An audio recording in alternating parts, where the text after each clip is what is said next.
Bonjour à tous et bienvenue dans Le temps d'un souvenir, le podcast qui met à l'honneur nos aînés. Les voix de nos aînés sont des trésors qui sont souvent oubliés. Ils renferment des récits riches en sagesse et en histoire. Bienvenue dans Le temps d'un souvenir, où nous redonnons la parole à ceux dont les récits méritent d'être entendus. On se retrouve dans le 3e épisode du podcast. Déjà, dans cet épisode, j'ai rencontré Alexis, qui était un professeur de mathématiques passionné par sa matière, vraiment. Cet épisode, il va être particulier parce qu'il va se faire en 2 fois. Pour la première fois, habituellement, j'enregistre mes épisodes sur une fois, ce qui n'a pas pu se faire pour diverses raisons. Je me rends compte avec le recul que c'était pas la meilleure manière de faire, mais on apprend de ses erreurs. La bonne nouvelle dans tout ça, c'est qu'il n'y aura pas un, mais 2 épisodes cette semaine. Comme quoi, parfois, les plans changent tout seuls. Donc voilà, le premier épisode sera aujourd'hui et le second vendredi. Je vous laisse avec ma conversation avec Alexis. Je vous remercie pour tous les retours que vous m'avez faits. Le premier épisode sera aujourd'hui, suivi de la seconde partie qui se déroulera vendredi. Donc je vous souhaite une bonne semaine pleine de maths et de bonnes vibes. Donc vous vous appelez Alexis? Vous avez quel âge? 10 il y a quelques jours. Oh bah joyeux anniversaire avec un petit peu de retard. Oui. Et oui. Donc, moi, j'étais professeur de physique. Oh, très bien. Professeur végétivé. J'enseignais dans les classes de lycée supérieur en électricité électronique. D'accord. Et vous faisiez ça où, dans quel établissement? Le lycée Jean Jaurès à Argenteuil. J'ai été nommé là-bas. J'y suis resté toute ma carrière. C'est-à-dire, je suis originaire de Savoie.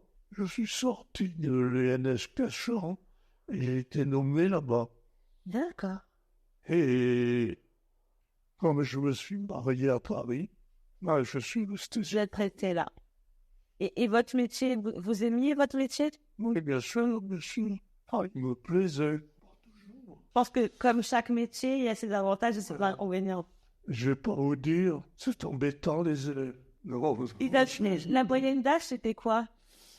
18, 20 ans. Donc c'est pas. Ça va. C'était un canular. Et c'était... qu'est-ce que vous aimiez dans votre métier?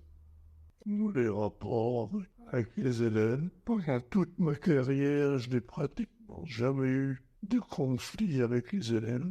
Si vous étiez un bon professeur, j'imagine. Au moment où je suis parti à la retraite, ils voulaient se cotiser pour offrir un cadeau. Les élèves? Et vous avez marqué les esprits en général. C'est quand les professeurs sont appréciés. Oui, ça. Je me suis mis en colère une seule fois. Et c'était pourquoi? Pourquoi vous étiez mis en colère? Il y a un élève qui discutait sans arrêt avec ses voisins de classe et finalement il perturbait. Bon, donc une fois, un jour, au cours, à la fin d'un cours, je l'ai arrêté et je lui ai dit il faut que ça cesse de me perturber, mais individuellement. Très bien. Au cours suivant, il continue. Alors là, j'ai eu une intervention avec un ton Un peu plus sec. un peu plus sec. Et il a mal pris.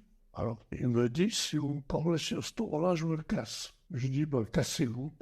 Vous voyez vos élèves? Ah oui, Oui, là, il y avait toute la classe. La première fois que je vais parler, j'avais dit non, c'est individuel. Là, c'était toute la classe. Donc l'altercation, elle a eu lieu devant tout le monde. Oui, oui. J'ai dit, cassez-vous. La fois suivante, il est revenu et je lui ai dit non, je ne vous reprends pas. Sauf si vous venez avec des excuses écrites et vous partez. Et il est revenu avec des excuses écrites? Il est revenu la fois suivante avec des excuses écrites. Vous savez, c'est marrant que vous me racontez cette anecdote. Il y a une professeure qui m'a fait la même chose, une professeure de français. J'ai mis 1 mois à revenir dans ce cours. Je ne voulais pas faire des excuses. Ah bon non, la fois suivante, c'est la même semaine. Parce qu'ils avaient 7 heures par semaine. Ah oui. Donc, quand il est venu me rapporter les excuses, je lui ai dit, vous allez vous asseoir et je ne veux plus vous entendre. Et après, ça s'est bien passé les cours suivants? Tranquille. Eh ben. Et non seulement moi, mais les collègues qu'il avait étaient tranquillou. En fait, tout le monde a eu la paix après votre intervention. Voilà. Et c'est quoi l'anecdote la plus drôle de votre carrière? C'est ça, fille. Parce que des fois, en tant que professeur, on doit garder une image, garder une posture. Mais il y a des situations qui doivent quand même être cocasses. Où vous essayez de garder la face, mais... Non? Non, j'étais toujours calme. Donc, je sais que les élèves, d'après ce que me disaient enfin, les collègues, d'ailleurs, les élèves que j'avais venaient de terminale, terminale électronique. Et je sais que les profs de physique en électronique en terminale leur disaient, si vous ne foutez pas la paix, je le dirai à Balmain. Donc vous étiez la terreur. Quand vous serez en TS. Ils avaient peur de vous, les élèves? J'en sais Vous rien. étiez strict. Non.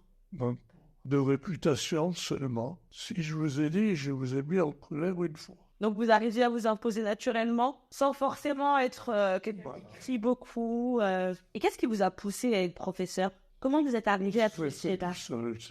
C'est-à-dire que je suis allé au collège, dans un collège en Savoie, c'est un collège technique, jusqu'en troisième. Après, je suis allé au lycée à Chambéry, comme interne, classe préparatoire, maths sup et maths spé à Grenoble. Vous étiez une tête, hein, quand même. Hein.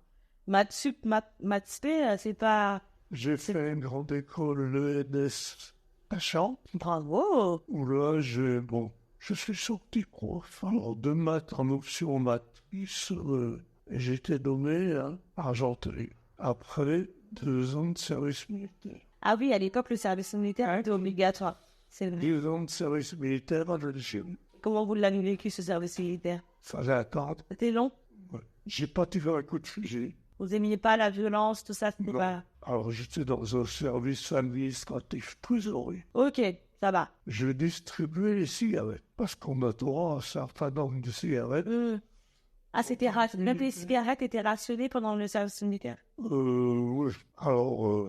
Ça va, vous l'avez bien vécu, alors. Et du coup, à votre tour, vous avez été nommé professeur à Argenteuil.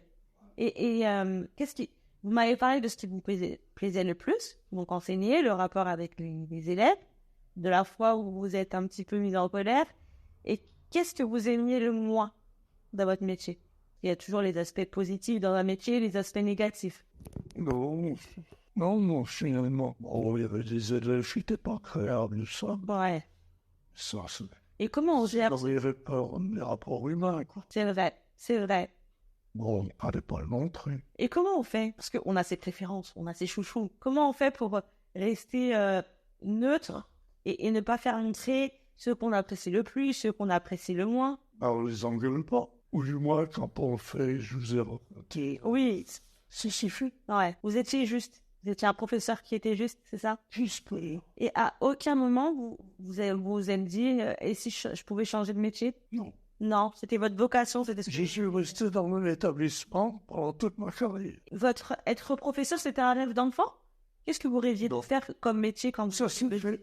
Non, ça s'est fait automatiquement. J'étais au collège en troisième. J'ai été pris au lycée. J'ai réussi ma télé. J'ai été pris en classe préparatoire. Maths spé. J'ai réussi le concours de l'ENS où on sort prof. C'est-à-dire j'ai rien changé. D'accord. Mais quand vous étiez petit, vous rêviez d'un métier, vous rêviez de quoi quand vous étiez jeune comme métier? Pas spécialement. Vous n'avez pas de rêve forcément? Non, mes parents étaient d'origine très modeste. Mon père est tout payé. Ma mère au foyer. Comme ça se faisait beaucoup avant, hein. Exactement, d'origine d'une famille d'agriculteurs de montagne. Quand j'étais pas au lycée ou au collège, j'allais aider mon père à la campagne. Vous faisiez quoi comme tâche avec votre père? J'ai appris à faucher, ramasser du foin pour le bétail, garder les vaches, à l'alpage avec la grand-mère. Et des bons souvenirs? Oui. Et du coup, après, quand vous êtes rentré du service militaire, vous avez rencontré votre femme? Non, j'étais pas au service militaire, j'étais prof. Quand vous l'avez rencontrée, vous étiez déjà prof? Oui. Elle travaille au CNRS. Elle travaillait au CNRS. Et je l'ai rencontrée comme ça. Et elle faisait quoi comme métier, votre femme? Chercheur au CNRS, a terminé directeur de recherche. Eh bien, et qu'est-ce que vous avez aimé chez elle quand vous l'avez rencontrée? Elle est calme. On s'entendait bien. Vous avez eu combien d'enfants? Une fille. Une fille. On aurait voulu en avoir plusieurs. Enfin, au moment où on aurait pu l'avoir, il y en a une belle-mère qui a été tombée malade, cancer, qui a été malade pendant 7 ans. D'accord. Et après, c'était un peu tard.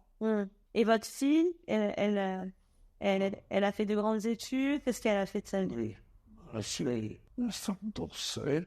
Et actuellement, elle est maître de conférence en physique à La Rochelle. Vous êtes fiers? Ça, oui. Quel est l'événement le plus heureux de votre vie? Mariage. C'était comment le jour de votre mariage? Vous vous souvenez? Oui, c'est au mois de juillet. Ouais. Toute la famille. C'était un jour heureux. Si vous aviez un conseil à donner à la jeunesse maintenant, quel est le meilleur conseil que vous leur donneriez? Problème, respecter autrui. Vous trouvez que la valeur respect se perd? Qu'est-ce qui vous fait constater ça? Non, c'est pas le point maintenant. Que ce soit les adultes, que ce soit entre eux. Ah oui. Et vous avez déjà assisté à des scènes qui vous ont fait vous rendre compte que le respect se perdait? Un élève me répond, si on parlait sur Satan, je me casse. Ah oui, je comprends. Là, le respect, déjà, ça commencerait à être compliqué. Bah, écoutez, en tout cas, je vous remercie d'avoir accepté de partager un petit bout de votre vie avec moi. Très bien. Et voilà, c'est la fin de cet épisode. Mais n'oubliez pas que la seconde partie sera disponible dès vendredi. Alors préparez-vous à plonger à nouveau dans l'univers fascinant d'Alexis et de sa passion pour les maths. Bonne semaine à tous!